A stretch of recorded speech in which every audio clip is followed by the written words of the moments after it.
and welcome back to another Artifact Corner. Today we will be looking at a newspaper article that either Fannie or Frank cut out and saved.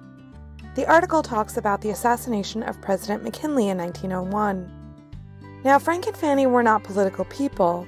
They stayed clear of politics in their writings and their correspondences. But the assassination of a president was a huge news story for our country. So, they probably, like all other Americans, kept track of the story. So let's learn a bit more about this very important moment in U.S. history. President McKinley was first elected to office in 1896 as the 25th President of the United States.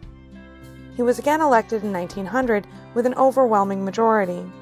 Following his inauguration in 1901, McKinley left Washington for a tour of the western states, to be concluded with a speech at the Pan-American Exposition in Buffalo, New York. Cheering crowds throughout the journey attested to McKinley's immense popularity.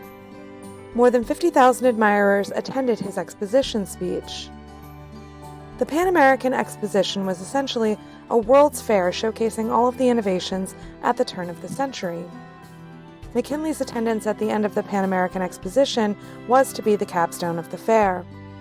On September 6th, while President McKinley was greeting members of the public, a man named Leon Czolgosz approached him with a handkerchief over his hand.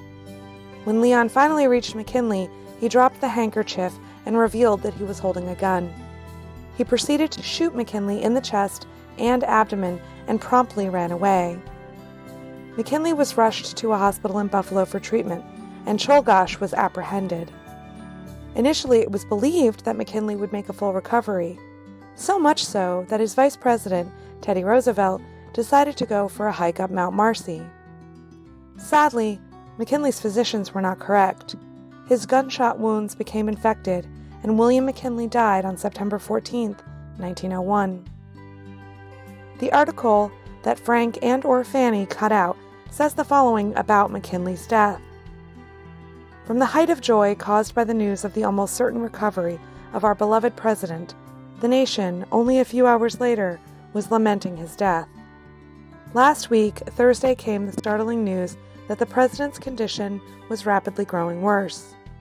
Friends and government officers were again called to Buffalo, and on Friday night, the family and close friends of the great president gathered around his bedside to bid him a last farewell.